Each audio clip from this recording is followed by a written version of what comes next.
All right, hello and welcome back to another wee bit different video. Today's video, finally getting into football. If you guys aren't familiar with the channel from, the fall and winter kind of season, is we do football videos. Now, the reason why I haven't done it in so long is because of the off season, but the preseason just started and training camp has been underway for a while now. And oh my goodness, am I excited to see some football once more.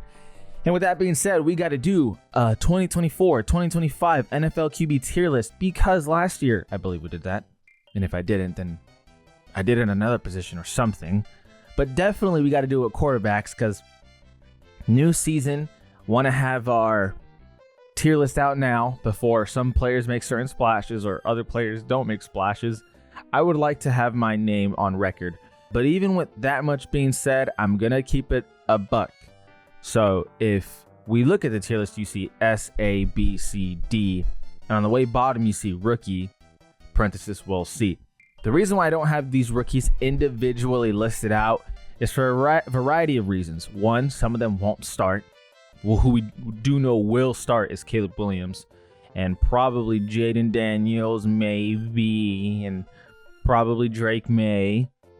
And probably Bo Nix, who knows? Anyway, without question, all these guys have potential, and the one with the most is probably Caleb. But I don't want to tear them out just because not all of them will get equal opportunity, and that's kind of a big deal. Like, for example, Bryce Young last year being put into a terrible situation. It's kind of hard to evaluate his game when he didn't have anyone to throw to. Not only that, I am not the most versed with college football, and I'd be lying if I was super confident about how I place all these guys. So due to that, I don't want to bullshit you guys, because that's not what this channel is about. I don't want to do that. That is something that I'm very adamant against, is just absolutely bullshitting this stuff. So the rookies will stay here. For the rest of the names, we will list them out. Okay, now let's get straight to it. Tommy DeVito, D. This dude is just not the best at throwing the football. Granted, last year he had like a week that was pretty okay-ish, or solid if you will, but the memes were better than the actual play itself. So Tommy DeVito, I don't think we need to waste a lot of time on this, to be honest. It's a D. He's not a starter in the league, a backup at best. Joe Flacco, seeing what he did with the Browns is really cool, and I'm actually pretty impressed with how he played last year, but his starter days are behind him. Justin Fields is definitely going to be at C. The thing about Justin Fields is no one's really ever questioned his athleticism and his speed. It's always been about the passing. In Chicago, he just didn't have the best throws. Sometimes just overthrowing, sometimes just making the wrong reads. Justin Fields just never has been a pocket QB. He's always been about speed and athleticism, and it's never really been more than that. Granted, again, he's still young, so he could be more. He's on C, though, because you might be able to get away with him being a starter on a really stacked roster, but he's probably a backup quarterback. Although we'll see. He could definitely jump up to B. I don't think his career will ever be A or higher, though. Right? I don't see how someone could develop that much as a passer, but who knows? I don't like to rule anything out. But I would say C. Bryce Young is a really, really, really tough one. But honestly, I'm projecting more than anything him being a B for the season, which is a starting quarterback, a solid starting quarterback. Not someone who's going to make the Pro Bowl, but someone who's going to have flashes at his age of some really impressive plays. And his roster last year offensively was bad, really bad. Adam Thielen was his best target. And aside from that, every other receiver, I think Jonathan Mingo was his second most targeted receiver, and that's because he was really raw. But adding Deontay Johnson, as long as he can stay healthy, could really, really help. But not only that, getting more comfortable, second year in the league. This could be a really promising year for Bryce Young. So I'm going to go ahead and say B as a solid starting quarterback. Patrick Mahomes, honestly, I should have started off with this just because it's so obvious. As best quarterback in the league, how NFL top 100 put him at 4 is a crime against humanity, and it's not even a question who the best player in the league is. Not even the question. It's Patrick Mahomes. Aaron Rodgers, definitely A. Definitely A. Now, you can say, oh, well, with his Achilles tear, who knows if he's going to be the same? Yes, but we haven't seen anything lower than A his pretty much entire career. So you got to rock with that of him being really good, Pro Bowl type player. Is he Patrick Mahomes level good? No. Can he be an S when fully healthy? Absolutely. But we haven't seen that in quite some time. Tua Tagovailoa, definitely a high B or low A. The reason why it's hard to tier him in A is because he's not as good as Aaron Rodgers at all, right? The dude has had a bad history of not showing up when it matters most. So it took Tyreek Hill to make him have a really good season last year with Jalen Waddle, because he did have a really good season, but then the playoffs came and oh my God. Granted, it was super cold, but that was just awful. Awful. And he knows that. I don't even need to say that. No one even needs to hear this. Everyone knows that. He obviously wasn't good. And the excuse is, well, it was super cold. And super cold is an understatement. I think it was like -6 degrees or some crazy shit. But the point is, it's hard to tier him here with Aaron Rodgers just because he hasn't really proven, right, that he's capable of taking a team even to a solid playoff run. He's made the wild card and that's it. Because I think Tua is definitively better than Bryce Young, but also Bryce Young being at B is I'm projecting him just to be better just because he did have some flashes, and also he's getting a better roster all in all. Will Levis is one of those players who no one really talks about because he was on Tennessee and Tennessee wasn't really doing much, but I really liked what I saw from him. He has a really intense attitude and a real strong arm, and he has a knack for making big plays, but it's just about having it be consistent, because all of last season there was just no consistency, if you will. But again, those flashes were definitely there, and the big plays, it feels like he has a knack for him. And with his receiving core being better, with his team all in all, just feel like it's going to be better. I really like Will Levis to make a bigger jump this year into proving that he can be a legitimate starting quarterback. I'm not going as far as to say as Pro Bowl-like, but a legitimate starter, like he belongs here. Russell Wilson has definitely fallen off massively from the days of him being a Seahawk and being elite, because there was once a time where he was a top 5 quarterback, and now it's questionable whether he's even in the top 20.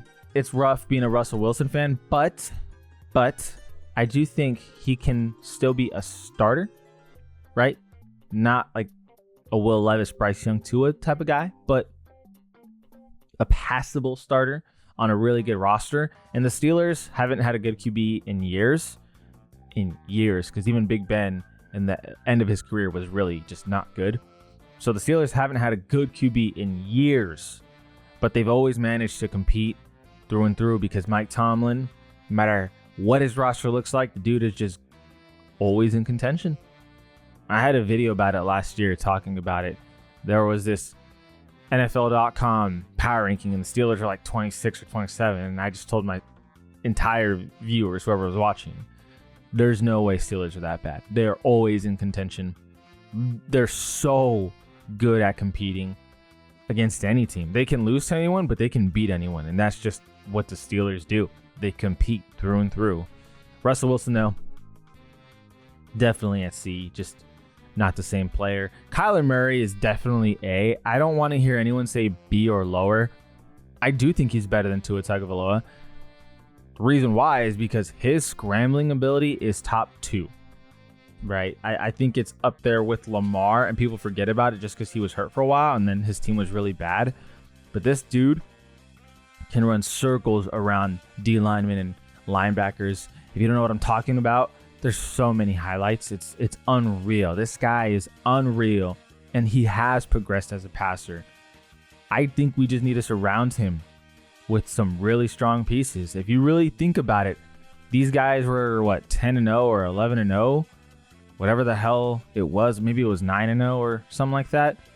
And they were thriving, ending the season on 12-4 or something like that. and then just had a bad outing against the Rams, who ended up, I believe, winning the Super Bowl that year, if I remember correctly. Maybe they didn't, maybe they did. I think they did. But the point is, Kyler Murray, super, super talented quarterback and super, super good. I don't know if I'd say he's better than Aaron Rodgers. Obviously, if I started a team today, I'd want Kyler Murray more just because he's younger. But for one whole season, I still might take Kyler Murray just because, I mean, with Aaron Rodgers, there just seems to be always drama. But if we're taking drama out of it, I mean, obviously Aaron Rodgers is insane. Then we go down to Jared Goff, and at this point in time, you know, we've talked about him. People have thought he was D, C, B, all throughout his career. At this point, he's A. He has stepped up. He has been better. He's been exactly what the Lions needed him to be, which is a leader and someone who is capable of throwing for 3-4 touchdowns and 300 plus passing yards on any given Sunday. And my goodness, Jared Goff is just, he's impressed. So shout out to Jared Goff. Daniel Jones, I don't care what anyone says, dude. I've always been non-pro Daniel Jones. I don't even know. Like, you could do this. You could do this. You could do this. I've never understood why the Giants paid him so much. And I've said that since I first started talking about it, since before last season, before that big contract. I'm just not a believer in Daniel Jones. I don't think he has it. I don't think his arm's the best. I don't think he's the best decision maker. He doesn't have the nose for the biggest play. And what I mean the nose for is sometimes people just have instinct on when to make a certain throw, or they just got to feel for the game. It just doesn't feel like Daniel Jones is that guy. So I'm good, man. I am not investing any stocks into Daniel Jones. I don't believe he is a legitimate starting quarterback. Maybe that's a hot take. Maybe it's not. Trevor Lawrence is a weird one because being the number 1 overall pick, he had a lot of expectations, but he never really showed out. You know, he made the playoffs, won a round, struggled the next, but even all throughout a regular season, just wasn't what his expectations were. A definitive good starting quarterback, right? That's why he's on B, right? He's a definitive starter. But will he ever be more than that? Maybe. Maybe he will be. I don't think he'll ever be a Kyler Murray or Aaron Rodgers. Tua, you know, could have games like this or this. The problem is, though, is when the games matter most, he hasn't had games of this or this. They've always been this or this. So that's Tua's problem. And Trevor Lawrence, his consistency is all over the place. So that's staying there. Going next to Derek Carr. He's barely passing as a starting quarterback. He's far from his days of Oakland. Honestly, it's not pretty. If you're a Saints fan, you have nothing to look forward to this season. I don't think they'll be good. And that is my honest thoughts. This is not going to work. Moving on. Tyrod Taylor is a backup quarterback. It's what he does, and he's damn good at it. Kirk Cousins. This one's an interesting one because he's definitely not C, but I don't think he's A. I truly think that he is around Tua, Trevor Lawrence. I would categorize them similarly. You know, I'd say Kirk Cousins is more on par with a Tua, right? Where they have these games where they really blow up and they look amazing, and then they have these really terrible games. I think that's Kirk Cousins. I don't think he's a championship player. Like, I don't think Tua is a championship player. Maybe he, you know, these guys can change my mind, but in the biggest of moments, they have not been notorious for having the most success. And only they can change that. Only they can change that. But what it's been thus far is, in the biggest of moments, they have not had the most success. Lamar Jackson is easily an S tier. This dude is unreal. He's been unreal if he's healthy. The only question is can he just maintain his health and stay healthy?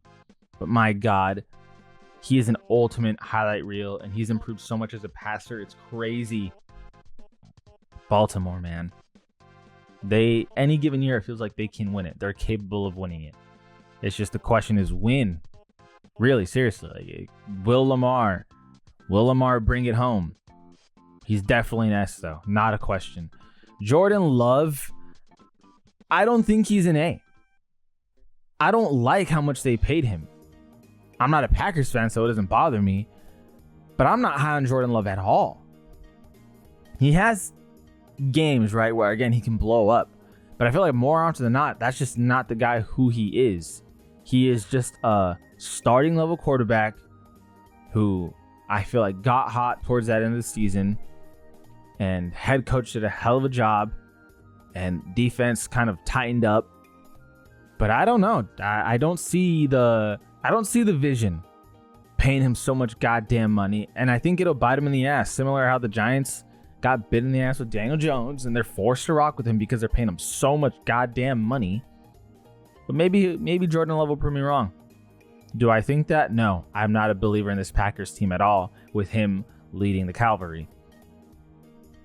Where you could put him, honestly, you could probably do this. I don't think he's better than Trevor Lawrence. I don't think he's better than Kirk Cousins. He is definitely not better than Tua Tagovailoa.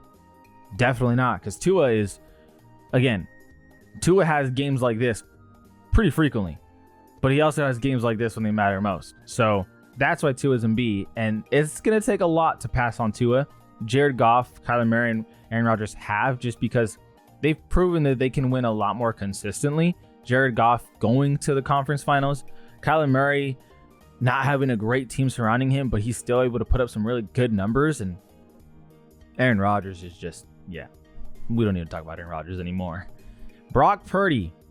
This is an interesting one because I don't think he's better than Tua. You could argue he's better than Kirk. I do think he's better than Trevor Lawrence at the moment. But I don't think that these names ahead of him he's better than, just because these guys ahead of him, their best games are way better than Brock Purdy's best games. But the thing about Brock Purdy that's so consistent is that his floor games typically never go lower than C, right? Tua, his floor games we just talked about. Kirk Cousins, his floor games can go really far low. Same with Trevor Lawrence, same with Jordan Love, especially Bryce Young and Will Levis because they're young. Brock Purdy just doesn't really have bad floor games. His floor is kind of like right here, but his ceiling is kind of like right here. So you're getting consistency out of Brock Purdy, and that's really, really, really good. But I definitely wouldn't categorize him as all-pro kind of player and an elite kind of player. I would categorize him as a solid starting quarterback, as in he can do some damage with the right squad. I think all of these guys honestly can. I think definitively Brock Purdy, Kirk, and Tua are more playoff ready than these guys, but I'm also projecting these guys to take some steps. And I think they will be better than Jordan Love, if I'm being honest. Matthew Stafford's an interesting one because he is a Super Bowl champion. He has had a really good career, but last year he didn't do too much. I don't really know where to put him. It's so weird how to rank Matthew Stafford, honestly, just because he's coming off of a really weird season. I'm going to say Matthew Stafford is here when he's healthy. We definitely know he's outright capable of winning at a high level, but his consistency is kind of all over the place. Some games you're going to go boom. Other games you're going to go boom. I'm going to stick with B. We know he's this solid starter. That much is certain. But that's really it. Justin Herbert's definitely an A. He's proven that he can really push his team towards winning, even though they try to lose so much. And he's fought through injuries and he's battled through injuries, but the difference between him and Tua is Justin Herbert, even against really good teams, is still going to show up and play his ass off. It's the people around him that have typically failed him. Head coaches, Brandon Staley has absolutely failed him. But Justin Herbert, without question, is definitely A or higher. He's always been consistent in what he brings to the table. He hasn't really had terrible games that go really below B. And honestly, the only reason why he's not an S is just because his team has really failed time and time again. But those failures are not on him at all. Geno Smith, high C, low B. I would say low B. Probably right here, right? Because, you know, he had a really bad start of his career. And then when he went to Seattle, he found it again, had a success, made the Pro Bowl, and he's proven that he's definitely capable of being a starter in this league, but he's just not someone who's going to ever be the best player on your team like some of these other players. He's someone who is going to be just good enough to do some damage. Jalen Hurts, interestingly enough, I think he's still A. Obviously made a Super Bowl appearance, struggled last year, but was dealing with some serious injuries all throughout. But he's someone who is confident and really good in the pocket, really good outside the pocket, able to make some really great throws. And, you know, when he was drafted, obviously Philly fans were butthurt at the time because they didn't need a quarterback. Definitely an A-tier player. He's someone who has proven he can take you to the Super Bowl. You know, funny enough, obviously Matthew Stafford has proven he can win the Super Bowl, but you just wonder if his best years are behind him, to be honest with you. It feels like there's a lot of uncertainty with Stafford. Is he back to what he was? If so, then boom, right? But Jalen Hurts last year still proved that he was a really good player. You know, Philly struggled, but you're not going to really... No one really blamed it so much on him. It was more so Nick Sirianni who they blamed it on. But we'll see if it was, you know, on him and maybe goes down here. But I'm also projecting him to stay on A and to have a really good year this year. Joe Burrow, honestly, S. I think he's one of those guys, definitely one of those guys who is deserving of S, just because if he's healthy, his team is so goddamn dangerous, and especially given the fact that he's already made a Super Bowl appearance and he's proven that he can beat Patrick Mahomes in the playoffs, which he did. This team is dangerous, and he is a proven winner. Deshaun Watson, aside from him being a scumbag, clearly lost what he was capable of doing. Terrible season when healthy last year. Completely fallen off. Boom. And yeah, aside from him being a scumbag, I just... not a lot to say. Anthony Richardson, though, there is a lot to say. I'm projecting him to be, boom, this region. Now, from what we saw last season, it's obviously a stretch to say he'd be better than Brock Purdy, Kirk Cousins, Tua. But I really like this kid. I think he's going to be special. My projection, this is actually my first like serious hot take, right? Because, I mean, for him to be higher than Brock and Kirk and Tua, like honestly, you could say Brock's A after looking at this more in depth. But I really think Anthony Richardson is going to be special. So I'm going to have that right here. This could be my first, oh my God, at the end of the season, what was he thinking? But what I'm thinking, honestly, is he's going to be one of the better quarterbacks of the league. He will be top 10 with his play. My biggest misses could easily be Brock Purdy staying here. Kirk Cousins, doubt it. Tua could be considered A, but I've talked about it several times throughout this video. Tua is in high B, borderline A, because of his lack of showing up in big games. Just hasn't done it yet. So once he does that, boom, right? Brock Purdy, once he just gets more flashy numbers instead of kind of just more middling numbers on a really good team, boom. Now, I know if you look at him, he passes the eye test, but just a lack of huge monster games. Maybe that'll change this season. Easily could be boom, you know? Some of these players could also surprise, but I really think, again, this isn't current. This is what I'm projecting. I'm projecting Anthony Richardson to be an A. He's got a massive arm. His scrambling ability is amazing. And he has offensive weapons this season going into it where he is going to kill it. Anthony Richardson, I'm telling you, this guy is going to be something. Sam Darnold definitely goes into C at the moment. We don't really know what he's going to bring into the table. He's definitely a wild card. So I would say more so here. But on a Kevin O'Connell team, you definitely have hope for what's to come. But in terms of his resume and what he's done in the past, Sam Darnold is nothing to write home about. CJ Stroud, I'm convinced already he's S. As a rookie to do what he did, unreal. Unfreaking real. And now he's going into his second season where his team feels like it's even better. No, CJ Stroud's an S, dude. Like, come on. This dude has been unreal, insane plays, 400 plus passing yards in games and 4+ touchdown games and deep playoff run all in his rookie season. Enough said. CJ Stroud is S.